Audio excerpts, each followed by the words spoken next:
so that brings me to like the second topic of this call is overcoming comparison and the inner critic. So how many of you, maybe just type in the chat yes or me, how many of you, like, does comparison arise for you around other women and around their expression? Or how many of you does your inner critic or that voice inside your head stop you from doing what you want to do, saying what you want to say, wearing what you want to wear? Let me know in the chat.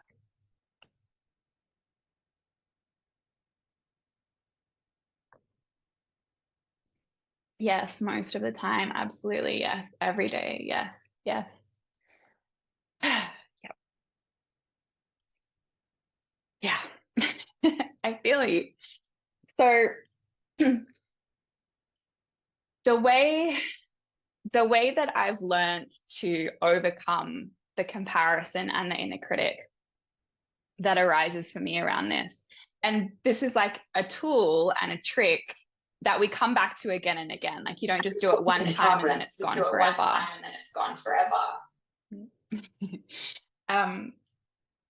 It's a practice to continually come back to. So instead of, or like when that moment of comparison arises around another woman, around whatever she's doing or what she's wearing or how she's moving, the invitation is to flip it from comparison, which has that energy of like either judgment around what she's doing, or like internal judgment around I could never do that, or I could never be that, or I'm not pretty enough, or I'm not as pretty as her, or whatever it is.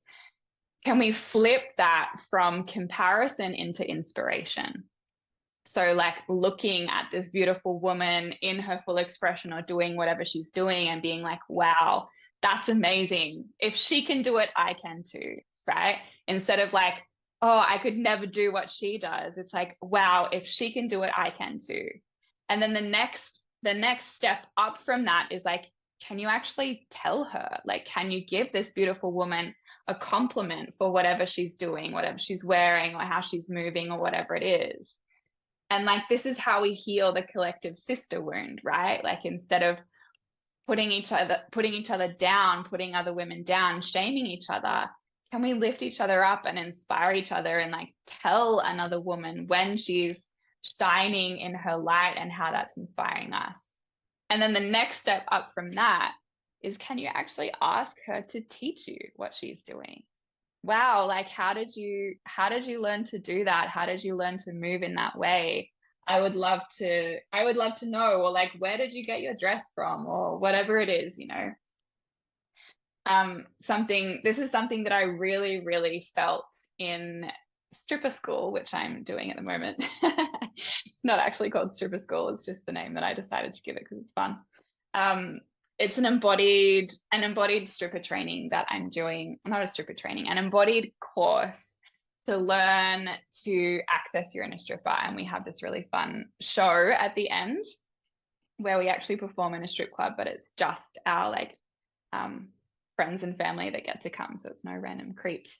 Anyway, what I really learned was like there's like so many women in this course, and like we're all so hot. Like every single one of you on this call, like women are so fucking hot. They're so fucking sexy, and we can see it in each other, but it's so hard to see it in ourselves. And it really, like, what I really found in this course that I'm doing is like every single person has their thing, like that essence piece that I was talking about, right? Like, wow, this woman is like amazing at slicking her hair, or this woman is amazing at body rolls, or this woman is amazing at like, you know, like the outfits that she wears or whatever it is. And what I really found in this space is like, when we said that to each other, then we'd just show each other like, oh, this is how you do a body roll. This is how you do a hair flick. And then we'd teach each other. So then we went from like the comparison, like thinking, oh, she's better than me, or I could never do what she does, to then like giving that woman a compliment. And then when we give that woman a compliment, she's like, oh, here, I'll teach you to do what I can do. And it's like this beautiful like elevation of energy instead of like a downward spiral, right? And so my invitation for you is like, next time you feel comparison arise for you is, can you give that beautiful woman a compliment? And can you maybe ask her to teach you or show you what she's doing? And that's how we release these, like, release these sister wounds and release the shaming and the putting each other down, and just like open it up for beautiful connection amongst women. My second practice to release the inner critic is a little bit of meditation. So I'm going to guide you through this meditation, and then we're going to get into some movement. So the meditation is perfect to do before movement, because we're going to release our inner critic and then we're going to start moving. All right. So once again, you can sit up straight and take a deep breath in the nose and a long breath out the mouth. Let's go 2 more times, this time sighing it out, deep breath in.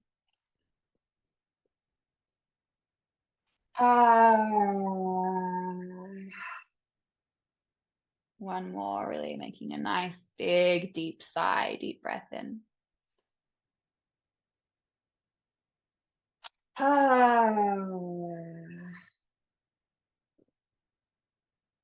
And gently sealing the lips. And guiding the breath in and out the nose.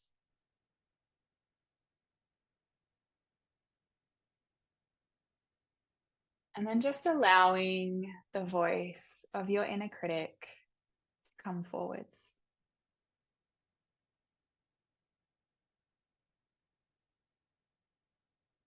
Those mean things that she often says about you. Allowing some of these thoughts in.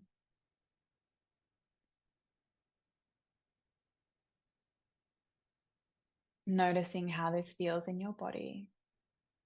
To me, it feels like a closing inwards, like I want to shrink into a little ball and get small. It feels heavy. So just breathing into these sensations.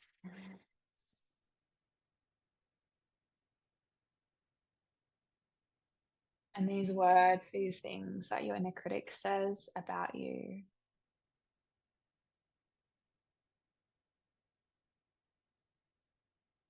Starting to create a little bit of separation in your mind between these thoughts, these words, and you.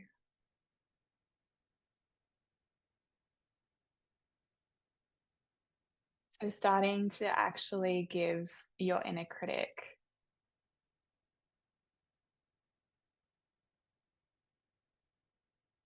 a separate identity.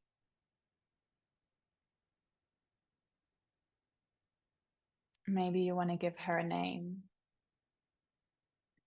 One of my clients called hers Gwendolyn Bobbinshire. So a name that's funny is highly encouraged. So we're just starting to create a little bit of distance, a little bit of separation between you and your inner critic. Knowing that you are not your thoughts. You are the soul that experiences them. You are not your inner critic. Your inner critic is simply a part of you, but it is not you. So give them a name.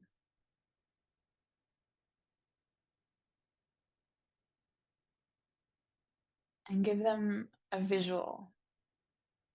Like maybe picture a spiky blob, or a floating head, or a triangle, a star, anything. And just giving this inner critic an identity, a visual that is separate to you.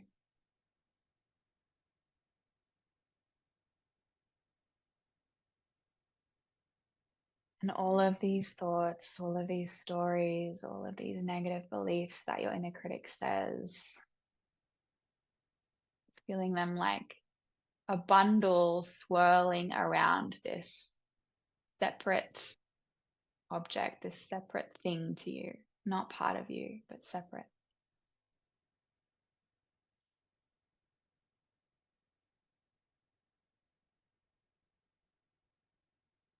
And knowing that every single one of these stories is a lie. None of it is ultimately true. And you can always choose a different story. You can always choose a different thought. We cannot always control the thoughts that arise in the mind, but we can control which ones we latch onto, which ones we give energy, which ones we give power. So all of these crazy thoughts and stories, feeling them swirl around this separate object. Maybe it's that spiky ball or that floating head or that triangle, whatever it is. Seeing it as separate to you.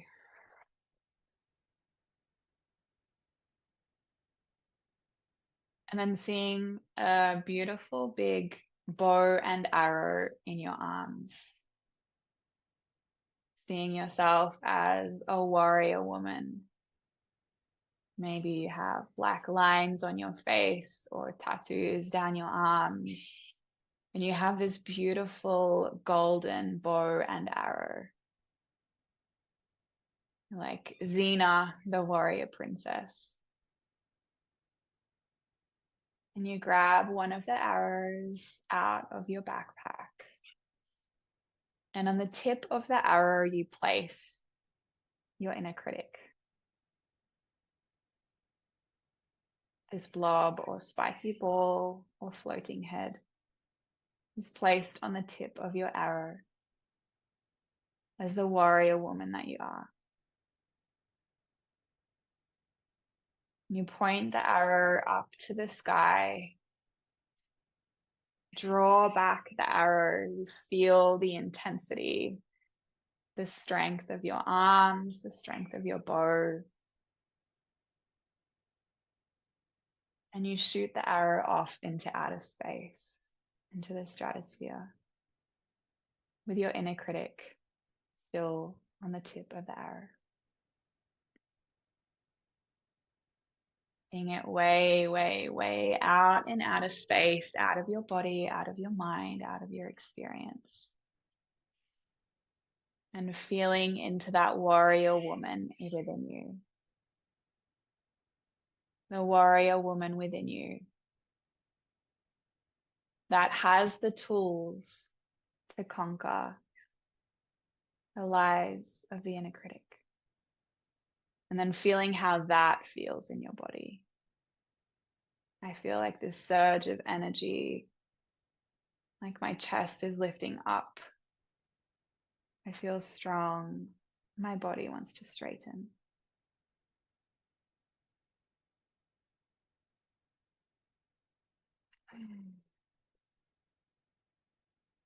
So knowing that you can do this practice whenever you need.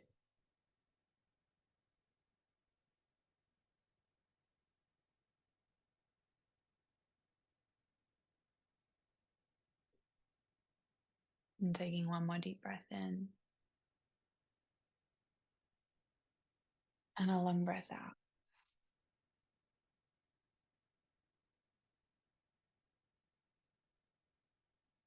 And when you're ready, blinking open your eyes.